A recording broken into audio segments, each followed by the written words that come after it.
अगर भारत पाकिस्तान नहीं आया तो फिर आइंदा पाकिस्तान भी भारत कोई मैच खेलने नहीं जाएगा।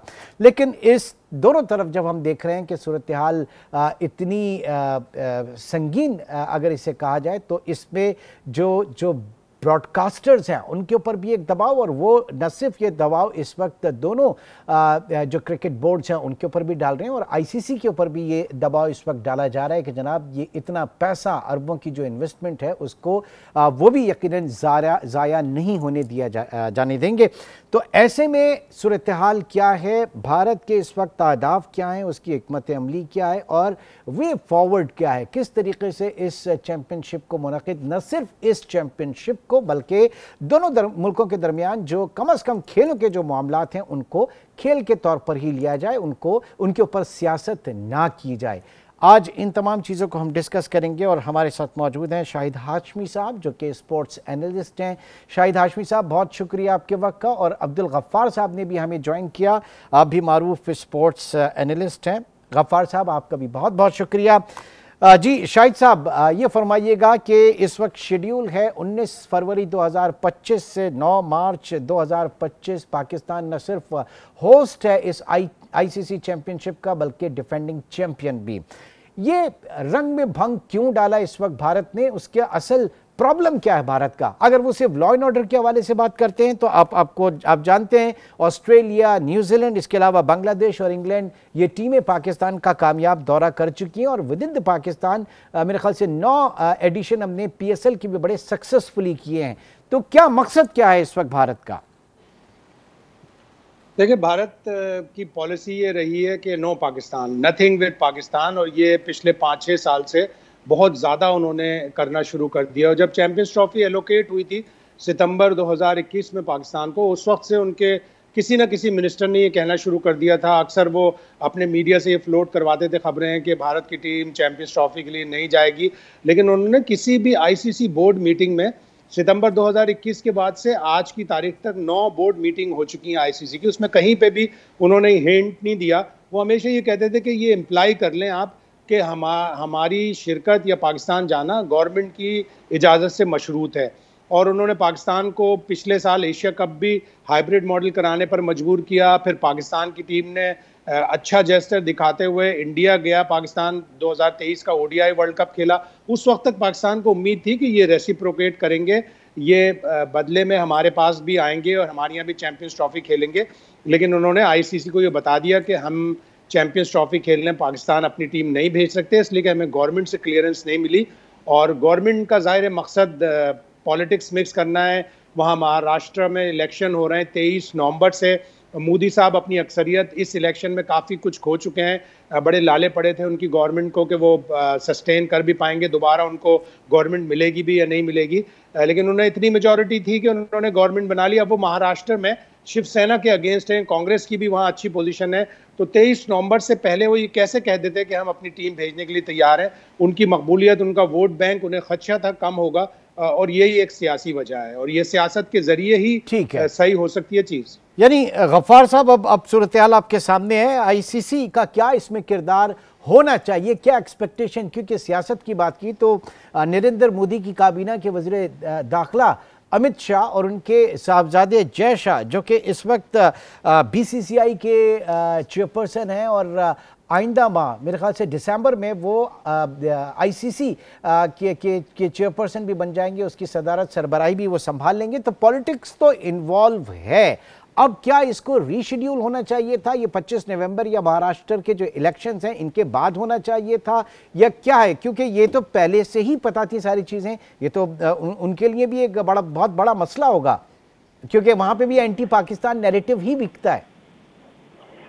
देखिए, शाहिद हाशमी साहब ने बड़ी अच्छी डिटेल्स, सारा बैकग्राउंड और सारा इसकी इनसाइट बताई। उसमें मैं सिर्फ एक चीज ऐड करना चाहूंगा कि आईसीसी ने जब पाकिस्तान को ये राइट्स दिए थे तो क्या उस पर आईसीसी को नहीं मालूम था कि पाकिस्तान भारत का क्या प्रॉब्लम है, या कहीं ना कहीं भारत को जब ये पता था? अब मुझे लगता है कि बहुत कुछ ना रिव्यू करने की जरूरत है। ये जो सूरत हाल है, ये जो मैच क्रिएट हुई है, ये जो एक बड़ी, कहते हैं ना, क्रिकेट के लिए भी एक बड़ी अजीब सी सूरत हाल है। दुनिया में किसी खेल में ऐसा तमाशा नहीं होता कि उसके वर्ल्ड कप या उसके जो मार्की इवेंट हैं, जो फ्लैगशिप इवेंट है, उनके अंदर इस तरह की सूरत हालों के खुद आप देखें बेबसी आईसीसी की कि पाकिस्तान में खुद उन्होंने होस्टिंग राइट दिए, खुद उनके डेलीगेशन ने आके पाकिस्तान तो क्लियर किया। ऑस्ट्रेलिया, इंग्लैंड, न्यूजीलैंड जिनकी ट्रैवल एडवाइजरीज यकीन तौर पर पाकिस्तान, भारत, जो साउथ एशिया किसी भी मुल्क से ज्यादा बड़ी तकड़ी होती है। अगर कोई जरा सा खतरा हो तो अपनी किसी शहरी को भी ट्रैवल ना करने दें, टीम तो दरकिनार। तो ऐसे लगता है जैसे कि बाकायदा इसका अमली सबूत मिल गया कि भारत के हाथों जो है ना वो ICC यरगमाल बना हुआ है। ये कैसे मुमकिन है कि 8 में से 7 टीमें बशमूल मेजबान वहां पर जो है वो खेलने के लिए तैयार हो, माहौल सेट हो, और एक बोर्ड सिर्फ ये कह दे कि जी हमारी गवर्नमेंट इजाजत नहीं दे रही। आई थिंक इसके ऊपर जितनी हम बहस कर लें आखिर में होना वही है जो भारत की पोजीशन है, जो उनकी स्ट्रॉन्ग, अनलेस कि कोई बहुत मेरेकल हो जाए, कोई निगोशिएशन हो जाए, कोई लो दो की पॉलिसी हो जाए, मेरे ख्याल में वक्त आ गया है कि आप इस चीज को ना ICC या मेंबर बोर्ड इसका कोई मुस्तकिल हल निकालें। वो मुस्तकिल हल शायद ये भी हो सकता है कि जब आप पाकिस्तान इंडिया को मेजबानी दें तो अब ये तय हो जाए कि अगर इस बार भारत नहीं आता तो फिर पाकिस्तान भी भारत कभी नहीं जाएगा, और फिर पाकिस्तान भी हाइब्रिड मॉडल पे ही खेलेगा। और फिर जाहिर बात है इसकी कॉस्ट ज्यादा है, इससे चीजें आगे पीछे जरूर होती हैं, इसमें क्रिकेटिंग एंगल्स भी आते हैं, क्योंकि आप देखें ना कि एक टीम 6 की 6 टीमें 7 टीमें पाकिस्तान में खेल रही होंगी, बट एक टीम सिर्फ दुबई में खेलना चाह रही होगी। कल को पाकिस्तान T20 वर्ल्ड कप में सारे मैचेस क्या श्रीलंका में खेलेगा। तो ये मुझे लगता है कि वक्त आ गया है, क्योंकि भारत ने करने वही है जो उन्होंने करना है, उसकी कोई वजह नहीं हो सकती। जो कि ICC के क्लॉज में चीज मौजूद है कि अगर गवर्नमेंट है वो मना कर दे तो फिर बहुत कम चांस रह जाता है ICC के पास भी कि वो बायलैटरल की तरह ICC इवेंट के अंदर पुश करे। हाँ, ये जरूर है कि मुनासिब और एक माकूल वजह देनी होती है, लेकिन जिस तरह की भारत की पोजीशन है, मैं वही तो जानना चाह रहा था सर, वो जो मुनासिब और माकूल वजह क्या दी जाएगी वहां से? वो कभी भी ये तो नहीं कहेंगे हमारी इलेक्शन है और हम पॉलिटिकली उसको वो मोटिवेट करेंगे, वो तो कभी भी इमरान वो सिक्योरिटी होगी, क्योंकि उनको सिर्फ यही वजह दे सकते हैं और कोई वजह है नहीं। लेकिन आप ये देखें ना ICC की बेबसी, टेक्निकली जब ICC ने, उनके डेलीगेशन ने पाकिस्तान में सिक्योरिटी को क्लियर कर दिया है, तो उसके बाद ICC का ये इवेंट है, याद रखिएगा, फ्लैगशिप इवेंट इसको कहते हैं। ICC चैंपियंस ट्रॉफी इसी वजह से कि ये ICC इवेंट कराता है, हम उसके सिर्फ मेजबान हैं। तो जब ICC ने मंजूरी दे दी है, होना तो ये चाहिए इन आइडियल वर्ल्ड कि अगर एक टीम नहीं खेलती, ICC के तमाम क्लियरेंस के बावजूद, गवर्नमेंट स्टेट गेस्ट उनको दर्जा दिया जाएगा, उसके बावजूद नहीं खेलते तो फिर उनको निकाल दिया जाए। लेकिन फिर एक रियलिटी है कि इंडिया के बगैर, पाकिस्तान, दोनों के बगैर ही कोई ICC इवेंट का वजूद ही नहीं है, खसूसी तौर पर भारत के बगैर और पाकिस्तान इंडिया के मैच के बगैर भी।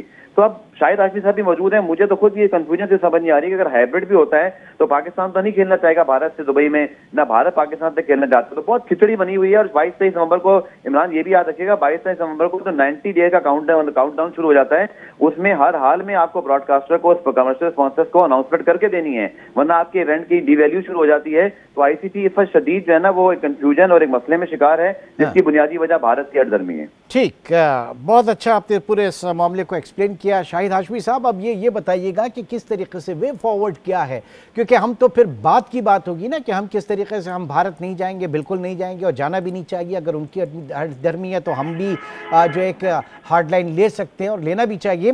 लेकिन इस इवेंट को ऑर्गेनाइज करने के लिए फिर क्या होगा? कुछ लो और दो के ऊपर बात हो रही है, कहीं ना कहीं कुछ ना कुछ तो डिस्कस हो रहा होगा ना, चाहे वो हाइब्रिड के ऊपर हो या फिर जो पाकिस्तान के क्रिकेट बोर्ड को नुकसान पहुंचेगा इंडिया के यहां पर ना आने का, उसको किसी तरीके से उसकी जरतलाफी की जाएगी, उसको अकोमोडेट किया जाएगा। कहीं ना कहीं तो बात हो रही होगी किसी मॉडल पे। बिल्कुल, बातचीत तो दरूने खाना हो रही होगी, ईमेल्स का तबादला भी हो रहा होगा। लेकिन देखें, इसके 2-3 ही ऑप्शन है। एक तो पाकिस्तान ये बात मान जाए कि हाइब्रिड मॉडल पे करा लें तो ये सबसे ईजीएस्ट वे है। नंबर 2, अगर कोई पॉलिटिकल सोल्यूशन निकल आए, मोदी साहब, नवाज शरीफ साहब का कोई राब्ता हो, जो कि हालिया जिस तरह सिचुएशन चल रही है, जिस तरह हमारी इस्टेब्लिशमेंट साफ मना कर रही है कि भारत से बिल्कुल कोई बातचीत नहीं होगी, भारत भी उस तरफ से मना कर रहा है, तो शायद फिर ये वजह ना, ये भी वजह ना हो सके, ये ऑप्शन भी ना हो सके। नवाज शरीफ साहब फ़ोन करें, मोदी साहब लाहौर आ जाएं या नवाज शरीफ चले जाएं या कोई चला जाए, या बातचीत इतनी आगे बढ़े कि पाकिस्तान मोदी साहब से ये कहे कि आप अपनी टीम भेजें, ताकि ये एक पहला ओवरचर तो हो पॉलिटिकल रिकन्फर्मेशन की तरफ या पॉलिटिकल रेफ्रोशमेंट की तरफ पहला कदम जाए। लेकिन ऐसा होता हुआ नज़र नहीं आ रहा। अच्छा तो ये होता कि भारत से कोई आता, वो स्मॉग भी साफ करते, वो दिल भी साफ करते, और क्रिकेट होती, क्रिकेट को निशाना ना बनाया जाता। तो सारी तरफ से सबको प्रॉब्लम है। फाइनेंशियल ब्रॉडकास्टर को भी लॉस होगा, जिसने 23 मार्च 2024 की अपनी जो रिपोर्ट दी है, उसमें एक साल में उससे 24,500 करोड़ भारतीय रुपयों का नुकसान हुआ है पिछले एक साल में। तो उसको भी नुकसान हो रहा है, ICC को भी नुकसान होगा, और पाकिस्तान को $65 मिलियन मिलने वाले हैं होस्टिंग राइट्स के, वो भी लॉस हो सकता है। तो कोई ना कोई रास्ता बीच का निकालना पड़ेगा। पाकिस्तान क्रिकेट बोर्ड को, बीसीसीआई को और आईसीसी को बैठकर, आईसीसी का तो इसमें इतना कोई पावर नजर नहीं आता, वो भारत के आगे बिल्कुल बेबस नजर आती है और इसीलिए 2011-2012 आईसीसी इस वक्त भारत के आगे बेबस है। लेकिन फिर जब आईसीसी का सरबराह खुद एक भारतीय बन जाएगा और उनके पास ये चला जाएगी उसकी सदारत, उसकी सरबराही, तो मामलात और क्या हो सकते हैं, इन्हीं के ऊपर हम बात कर रहे हैं। एक छोटे से ब्रेक की कॉल है, ब्रेक के बाद भी शाहिद हाशमी और अब्दुल गफ्फार साहब हमारे साथ मौजूद हैं। एक छोटे से ब्रेक के बाद दोबारा मिलते हैं।